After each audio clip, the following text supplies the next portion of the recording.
हे बघा इथे किती मस्त असं खमंग भाजले गेलेले आणि भरपूर सारं इथे तूप सुटलेले आहे.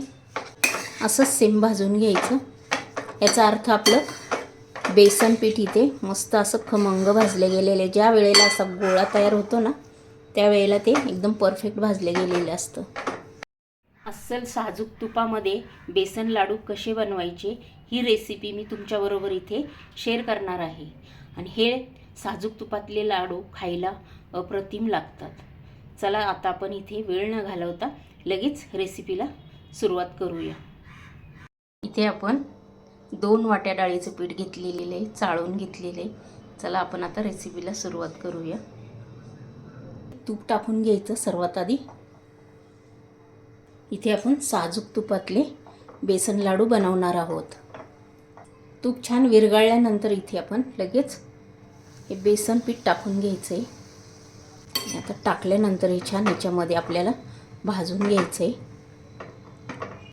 आणि मीडियम गॅसवरच आता आपण हे जे डाळीचं पीठ आहे ना हे खमंग असं भाजून घेणार आहोत. थोडं थोडं तूप इथे मी ॲड करणार आहे. बेसन लाडू बनवताना शक्यतो घरीच हरभऱ्याची डाळ दळून आणलेल्या पिठाचंच आपण डाळीच्या पिठाचे इथे लाडू बनवणार आहोत. विकतचं पिठाचे इथे लाडू बनवायचे नाही, त्याच्यामध्ये मैदा मिक्स असतो. म्हणून आपण घरीच डाळीचं पीठ जे डाळ दळून आणतो त्याचेच शक्यतो लाडू बनवायचे. डाळ दळून आणलेली असती ना त्याचा कलर पण तुम्ही इथे बघू शकता. छान असा पिवळा धमक असतो. म्हणजे बाहेरचं पीठ आणलं ना आपण की त्याचं असं पांढरट बेसन पीठ असतं की त्याच्यामध्ये मैदा मिक्स असतो, त्याच्यामुळे त्याचा कलर पण व्हाईट दिसतो. मंद आचेवर असं बारीक गॅसवर आहे छान मस्त असं खरपूस भाजून घ्यायचं आहे. आपल्याला असं खमंग भाजून घ्यायचं आहे. आपण इथे जसं जसं भाजू ना तसा तसा याचा कलर पण चेंज होणार. हे मी पुन्हा तूप टाकून घेते. छान मिक्स करून घ्यायचं आहे. एकदम टाकण्यापेक्षा आहे ना थोडं थोडं टाकून आपण हे छान आहे ना ह्याच्यामध्ये भाजून घ्यायचं आहे. पण जसं जसं इथे तूप टाकून भाजू ना ते एंडला आहे ना छान पीठ भाजलं गेलं ना की तिथे त्यात पिठाला पण तूप छान सुटतं. नंतर इथे मी पुन्हा तूप टाकून घेतलेलं आहे. छान मिक्स करून घ्यायचं आहे.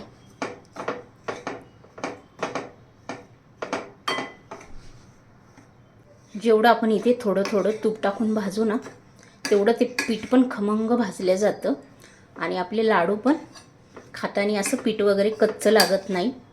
हे बघा छान असं मस्त भाजले गेलेलं आहे. अजून 1-2 मिनटं मी भाजून घेणार आहे.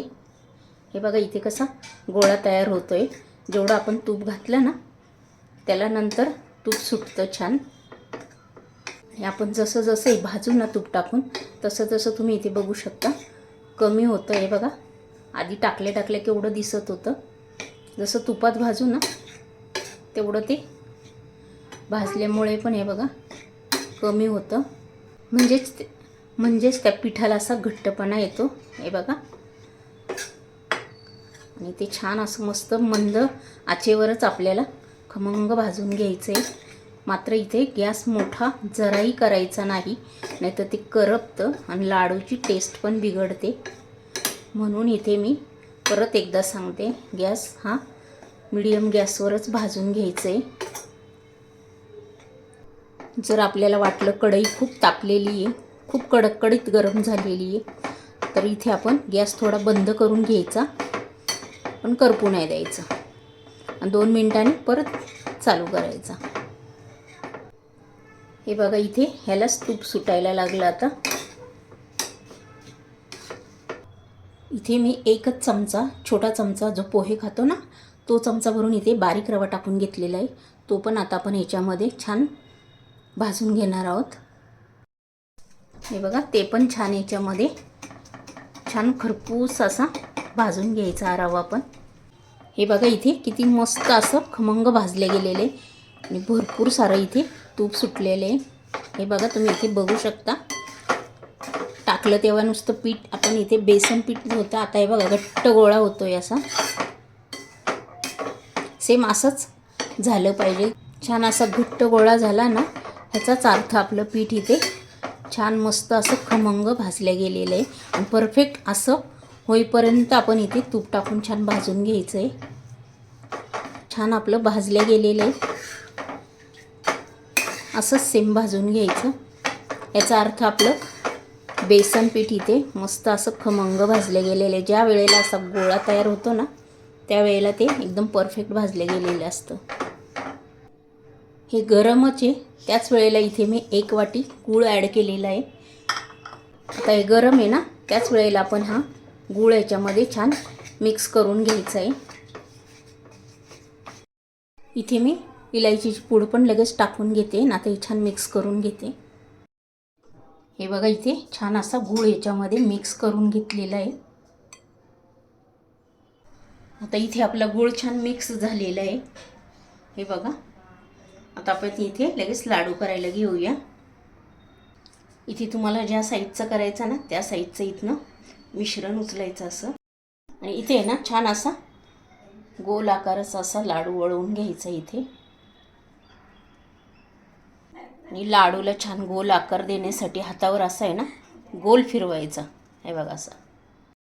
हे बघा इथे असं गोल छान आपला लाडू इथे तयार झालेला आहे. ते पुन्हा मिश्रण घेतलेलं आहे आणि पुन्हा तसंच बनवून घ्यायचं आहे. 1 मूठ भरून इथे मिश्रण उचललं ना हे की एकसारखे लाडू होतात. हे बघा आणि छान हातावर असा घोळून घ्यायचा त्याला. हे बघा असा गोल गोल गोल गोल की त्याला छान आकार येतो गोल. हे बघा इथे बनवून झालेलं आहे. आता इथे पुढचे सर्व लाडू असेच बनवून घेणार आहे. हे बघा इथे आपले लाडू एकसारखे इथे मी करून घेतलेले आहे आणि या लाडूवर थोडासा पिस्ता मी इथे टाकून घेतलेले आहे. दिसायला पण छान दिसतात. बनवणार ना तुम्ही असे साजूक तुपातले बेसन लाडू. इथे आपले 2 वाटी बेसनच्या पिठापासून 20 लाडू इथे तयार झालेले. रेसिपी आवडली असेल तर पटकन लाईक करून घ्या. चॅनलवर जर नवीन असेल तर सबस्क्राईब करून घ्या आणि अशीच एक छान रेसिपी घेऊन आपण नेक्स्ट व्हिडिओमध्ये पुन्हा भेटूया. तोपर्यंत बाय.